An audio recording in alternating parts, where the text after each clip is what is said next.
अस्सलाम वालेकुम व्यूअर्स, कैसे हैं आप सब लोग। उम्मीद करती हूँ आप लोग खैर खैरियत से होंगे।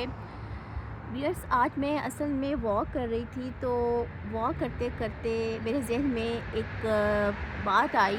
इस टॉपिक का मैं आपसे ज़िक्र करना चाहूँगी। मैंने खुद इसको पढ़ा है। जैसे कि आपको पता है कि आजकल मैं जूश मिस्टिसिज्म के ऊपर वीडियोस बना रही हूँ। तो व्यूअर्स, आज मैं आपसे एक थ्योरी के बारे में बात करने जा रही हूँ, जिसको कि हमने अपनी वैदिक एस्ट्रोलॉजी में भी पढ़ा। अपनी सारी जो हमारी एस्ट्रोलॉजी की स्टडी थी, उसमें हमने पास्ट लाइफ कार्मा के बारे में पढ़ा।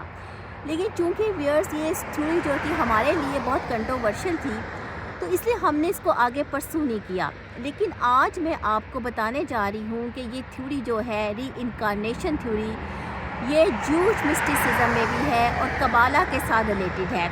यानी कि जो एक सोल जो है वो ट्रांस माइग्रेट करके दूसरी सोल में मुंतकिल हो सकती है। फिर इसके लिए जो है, जो यूज़ किया गया है, जो लफ्ज़ उस लफ्ज़ को कहते हैं, वो हैब्रू लैंग्वेज में है और उसको कहते हैं गिलगुल। गिलगुल का मतलब होता है कि रोलिंग करना, यानी कि रोल करना, एक जगह से दूसरी जगह जो है वो मुंतकिल होना, रोल करते हुए। अब यह जो कबाला है, ठीक है, वो इस सिलसिले में हमें 3 स्टेप्स बताती है। सबसे पहला तो ये है कि कोई सोल जो है वो हेवन से उतरे, ठीक है, कोई एंजलिक सोल, कोई प्रॉफिटिक सोल, और किसी बॉडी में सरायत कर जाए, यानी कि बहुत ही नेक सोल है और वो किसी बॉडी में सरायत कर गई है। ये भी एक ट्रांस माइग्रेशन ऑफ सोल है और सोल जर्नी है। दूसरा जो सोल जर्नी है वो ये है, जो कि हमने एस्ट्रोलॉजी में पढ़ा, ठीक है, जिसको कि पिछला जन्म कहते हैं, ठीक है, कि पिछले जन्म से जो है कुछ सोल किसी की बॉडी में मुंतकिल हो गई है और ठीक है, उसने अपना कार्मा जो है वो पूरा करना है। एक थ्योरी ये हो गई।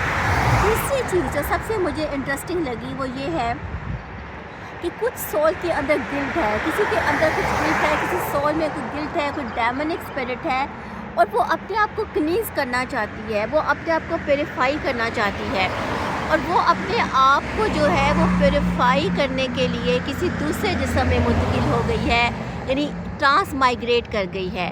तो व्यूअर्स, ये थ्योरी जो है री इनकारनेशन थ्योरी है और इसका जो ताल्लुक़ है वो कबाला के साथ है। कबाला के साथ ये रिलेट करती है। और आप खुद सोचें कि कबाला जो कि तौरा के साथ रिलेटेड है, जिसकी टीचिंग्स जो हैं वो हज़रत मूसा अलैहिस्सलाम के साथ रिलेटेड है, जो कि डिवाइन एनर्जी है, ठीक है, जो कि डिवाइन टीचिंग्स है, उसमें भी ये कॉन्सेप्ट जो है वो शामिल है।